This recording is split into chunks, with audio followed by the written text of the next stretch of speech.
Good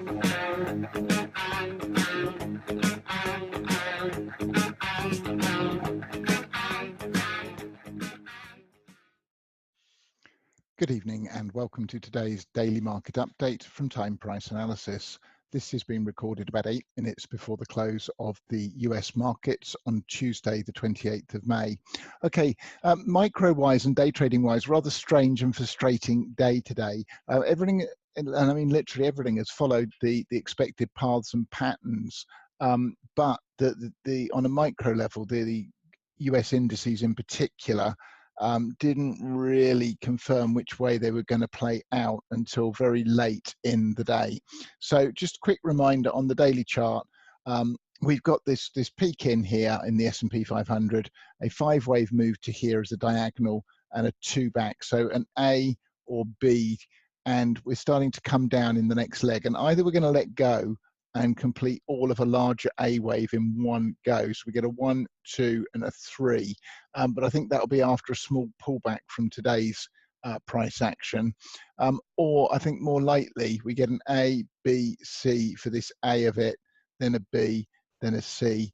The difficulty here is we're in a 4th wave at primary degree, and the price action, the subwaves can go all over the show, so we just have to break it down one step at a time. At the moment I'm just looking at this move down here as an A wave, then a B back, then the C down as a suggestion, but the differential will come as we start to get into the meat of the next leg down. So what I've got, going back to the weekend update, we had the A down, B back, then a 1, 2, 3, 4, 5 for another 1 down, with either the 2 back or it was going to come up higher. And as you can see this morning, we started to push up higher. In fact, we moved higher early on today, hung around at the top, and then kind of stepped down. And I can't say I'm mad about the pattern down here, but if this is the one of the next leg down, it should come a little lower, down to 27.89. And then we'll get a pullback in this too that needs to remain below 28.41. Then we should start to get this down to at least 26.75. But it is this leg so we come down here and here, it's this leg that's going to be the tell as to whether we let go. Now, there are 2 other points to make here. We have still not taken out this critical support level, or key price level in the S&P 500, and unless and until we do have to be aware that we can push higher one last time. It is really unlikely. It doesn't hold true in the Russell, but it's got to be borne in mind. The other concern is this is far from clear and ideal. It can count as an A, B, C for a 1 here, 2, A, B, C for a 3, 4, A, B, and this is a C, and we still haven't completed this one, and we get a higher 2 against this. And I'm starting to kind of warm to that. If you look at the technicals here, particularly when we start to get down to the lower time frames, it doesn't quite ring true. Something is kind of saying to me, and it has been all day today, that this is slightly off, and it's not going to be as straightforward as I've got it. So the way I'm going to play it is I'm looking a little lower, then we watch the retrace fibs against this. The key level above 41.36, the high here from Friday. And I'm hoping against hope that if we can just get slightly below this 618, we can take this green line out to at least remove this possibility in the other 3 major US indices here. But if I just bring this all the way down now to a 15-minute chart, and you can see today's price actions, we've got this little gap up and a push, then this, and the subwaves in this, when I look at them on a 3-minute chart in the ES, although it fibs out, we hit a 1764 fib down here based on a 1, 2, 3. We should get a 4, 5 tomorrow. The subwave structure is less than ideal. It really is. So caution is what I'm telling you. We're still short via SDS. and that's fine. But in terms of futures trading and day trading, and again, intraday ranges are still pretty large here. We've had an excess of a 30-point intraday range, even on a very low volume, lackluster price action. So just patience, let the setups come to us. But this is what's concerning me here, is that this doesn't quite hold true. And I think this idea of an ABC for a 1, 2, ABC for a 3, 4, ABC for a 5, and this one moves across is quite possible. Then we get the 2 back, then we let go after that. But it's taken off most of the other possibilities. I do think it's more than likely that we have seen the significant top in the S&P 500 as well. Okay, NASDAQ, exactly the same thing today. Okay, so if I just bring it down to the hourly time frame, and you can see the price action here. So I've got this A down, B back, then this 1, 2, 1, 2, then at 1, 2, and we're starting to come down. Now the NASDAQ hasn't taken out the low here, which is the other slight concern. I was looking for it to let go 3, 4, 5, and it doesn't quite count the same way in the NASDAQ, but we also have stayed above last week's low at 72.63. So we can still get an A, B, C up in the NASDAQ, or ABC 1, 2, ABC 3, 4, ABC 5, and then we come back up. So on a micro scale, I am not 100% clear or confident in the patterns at the moment, and I'm still looking for setups to get short in the futures. On the swing trade basis, I'm pretty confident we've seen a significant top and that we are going to see much lower levels over the coming weeks from where we are now. Dow Jones Industrial, same thing. It still hasn't taken out the low from last week or the A wave, and we've got, again, less than ideal price action today. Also in the Dow Jones, it's got 5 in it, but it's not the cleanest. I've got the ABC back, then a 1, 2, and it's starting to come down into the close tonight, but it's not taken out last week's low here, and it's still above its green line. So exactly the same thing, and we can still get an A, B, C in the NASDAQ. So as I say, looking lower, but cautiously on the micro level in terms of subwaves at this point in time. And I think we need a bit more price action over the coming days before we can definitively put the pattern down to the target box in place. And then as we start to come down here, we may have one of those huge down days that wipes all this out and tells us we're in the larger degree A wave lower. Russell, same thing. And again, I'm just going to bring it straight down to the hourly time frame here on the Russell. Excuse me. So in the Russell, I was looking for this 1, 2, 1, 2, 3, 4, and then we drop down here to 1473. Nothing today has said that that's not the case. The 4 came up high, but it's a 4 of 3 into the 618. But we haven't taken out last week's low. So it absolutely hasn't confirmed it in the Russell either.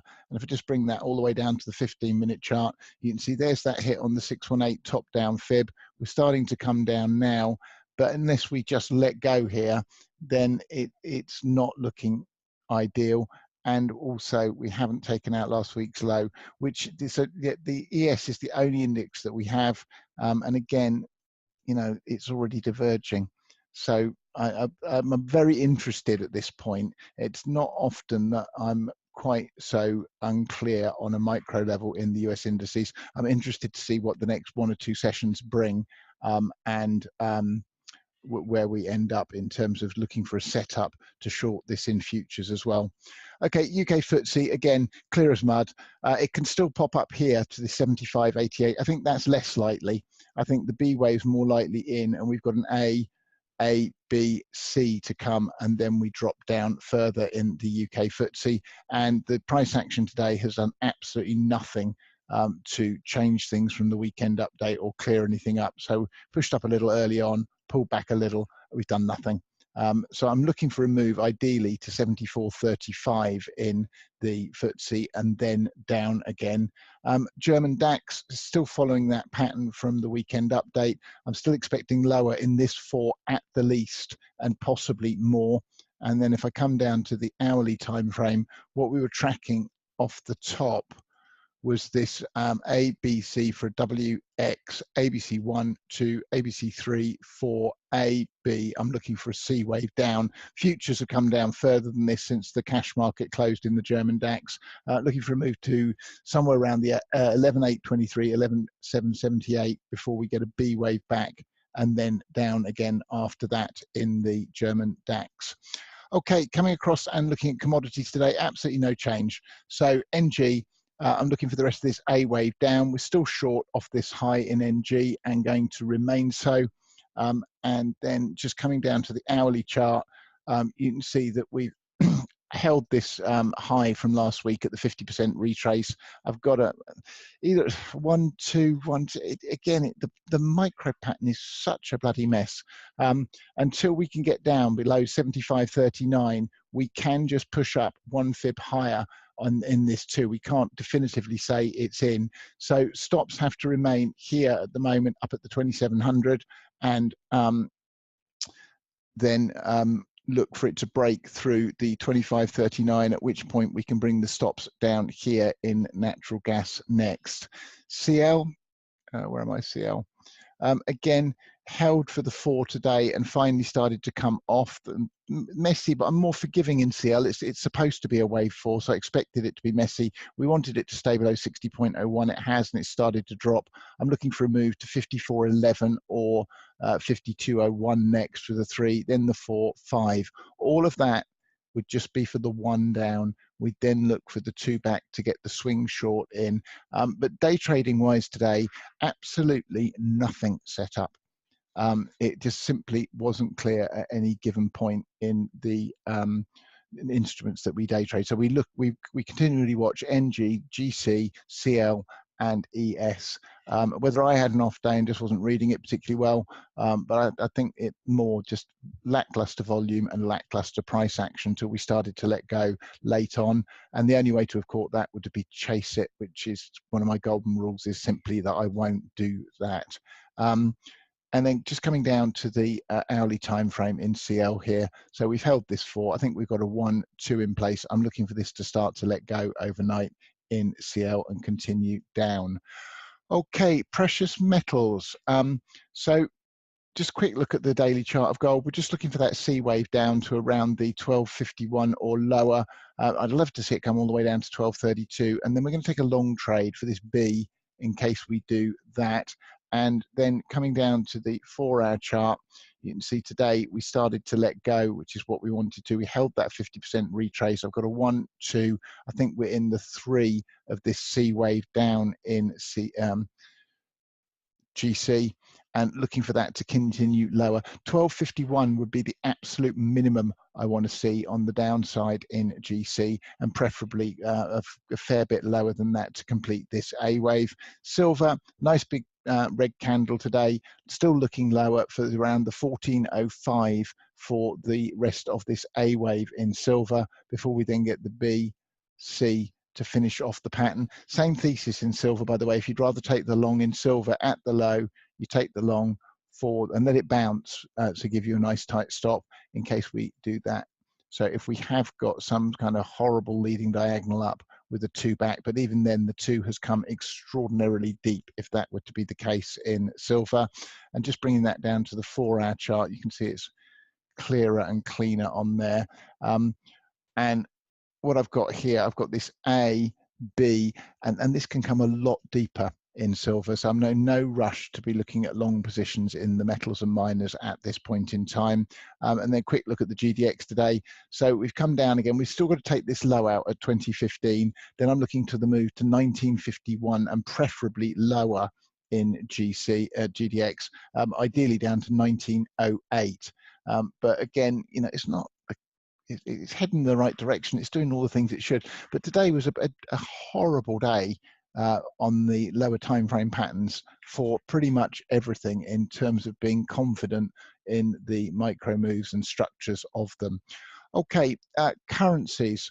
US dollar doing what it's supposed to do. Nice update. I want to see it push up through this 98.37 and head towards 99.89 next. So conversely, we're starting to come down in the rest of this 3 in the euro, so we're still short the euro and staying so. Stops remain here just at the 113.22 area. The entry, just to remind you, was all the way up here in the euro, and I've now got this 1 2 1 2 1 2. I'm looking for it to finally start to let go in the 3. Got to get back below that 111.07 next in the euro, and then keep subdividing lower. Cable again coming down now, just on the daily chart as a reminder. I've got this 1 2 1 2. I'm looking for a 3 4 5 for the larger one of 3, then the 2 up before we then get the accelerated part of the move down. And just looking at it on a 4-hour time frame, I'm just looking for it to drop down now to the 1618 fib next, then the 4 5 to complete the large degree 1 before we get a 2 back. So still short cable and remaining so. US dollar, Japanese yen. So I've got a 1 2 1. I'm just looking a little higher in this 2 ideally before we then start to accelerate lower. We're still short right off the top here. If you want to bring your stops down to 110.70, that's probably not a bad idea at this point. We shouldn't take that out, but until we get back below 109, we can have an A, B, C. But if we do take it out, you can always reshort it up here. We've got a lot of profit in this trade, so let's just manage it prudently. US dollar, sorry, Australian dollar, still looking higher in the 4, 70.33 or higher preferably, and then we get the final ABC structure down to finish the much larger pattern, and then Bitcoin. So as I covered in the pre-market update, I think, that we've come through the level, so we've confirmed I think a reasonably significant low in Bitcoin, and I'm looking a little higher to complete a wave 1, then you get the 2 back before higher. It projects to at least 70,000 in Bitcoin and possibly considerably higher. So how to play it? Well, 2 things. If you are, I'll find this in a minute. There you go, daily. If you're long from the February low, so we got that 5 up and 3 back into an 887 fib, that was the long entry earlier this year. And the suggestion all the way along has been to keep in that position and then see what the pullback gave. Well, the pullback held, so I'd suggest you stay in it and look for this 3 4 5 up to 10,581 or higher. Then we're going to get a pullback. I would not personally start playing pullbacks at this point with your core positions, because we can get a shallow pullback in the cryptocurrencies. I have a suspicion we're not going to, that we're going to come down to the 6,000 or lower area. But at the moment, we haven't got a full 5 up. We do need to complete the pattern. And what I'm looking for, I think that was the top of the 3. There's the 4. Then I've got an ABC 1, 2, A, B, and I think the C of 3 needs 1 step higher. Then a 4, we must hold that 74.64. Then we get the 5th up as another final ABC structure to complete the pattern before we then get a move down. Now, what we should get with this being an ending diagonal here is a move back to 66.43 pretty rapidly on completion of this last leg. And I suspect that'll be the A wave of the 2. Then you'll get the B, then the C. That will then give a swing long entry or add in Bitcoin. The other part of this, though, is Ethereum. I've left the count as is. I'm going to look at this over the next day or so to try and fathom a bottom-up count, but it does not count impulsively off last December's low in Bitcoin, nor does it in Ripple. So the other 2 big majors, if you like, in the space are nowhere near as bullish in their stance as Bitcoin at this point in time. So just a note of caution potentially there. You can see Ripple is just not playing along at all. Okay, TLT is pushed up even higher today. I am looking for a pullback at some point. I think all of this is still part of a wave 1. The only other possibility here is we've got an A, B, C for a 1, 2. We're going to get an A, B, C for a 3, and a deeper 4, and an A, B, C for a 5. It still projects up to 135, but that would then be all of the B wave done as a diagonal. The C of B would play out that way, and then down after that. So just keeping an eye on CLT. If you recall, when we were looking at this pullback, it just didn't do what it was supposed to do and hit fibs that I was looking for. Well, if possibly I should have been fibbing it off a different level. So again, that move there is not the neatest of impulse moves, and that pullback did not hit a fib that I was looking for. So caution when we do go long, but I'm not prepared to chase this up here in bonds. I think, even if we go a little higher, we've got a pullback to come in the bonds next. Okay, that's what I've got today. And my apologies for those of you that persevered in the day trading room. It really wasn't a day to be trading today at all. Let's hope it's just, people being slow to get back to it after the bank holiday or extended weekend, and that we can see the volumes and price action pick up again tomorrow and give us something more interesting to look at.